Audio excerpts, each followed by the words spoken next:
নাও এবার লক্ষ্মী মেয়ের মতন ঘুমিয়ে পড়ো। কাল তো সারাটা রাত দু চোখের পাতা এক করতে পারোনি। আজও বোধহয় পারবো না দিদিভাই। দিয়া, দিদিভাই, দিদিভাই আমি বাড়ি থেকে চলে গেলে তুমি আমাকে একদম মিস করবে না, তাই না? কি হলো দিদিভাই, বলো না, তুমি আমাকে একদম মিস করবে না? আমি জানি তুমি, ঠাম্মা, ভাইয়া তোমরা আমাকে মিস করবে না, এটা হতেই পারে না। কি তাই তো? হ্যাঁ, জানো তো আজকে সকালবেলা তোমরা যখন সবাই আমাদের ডিভোর্সটা মেনে নিলে না, আমার তখন মনে হচ্ছিল আমি যেন খুব খারাপ একটা স্বপ্ন দেখছি, খুব খারাপ একটা স্বপ্ন।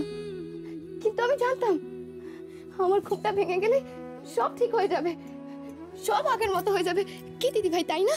বলো। দিয়া আমি এখন যাই, অনেক রাত হয়ে গেছে গো। দিদি ভাই, তুমি পালাতে চাইছো? আমাকে ফেস করবে না বলে তুমি আমার থেকে পালাতে চাইছো দিদি ভাই?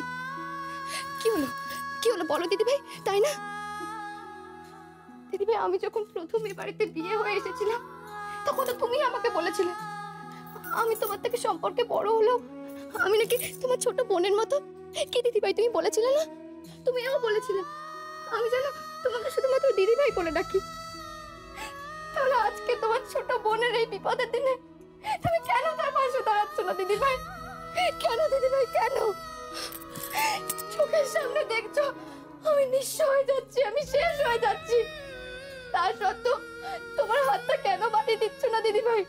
কেন, কেন ওনাকে আটকাচ্ছ না? কেন চিৎকার করে বলছো না তুমি এই ডিভোর্সটা মানো না? কেন দিদি ভাই, কেন?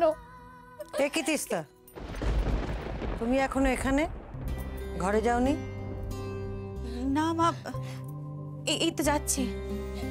অনেক রাত হয়েছে, যাও ঘরে যাও। আমি আসি দিয়া, গুড নাইট।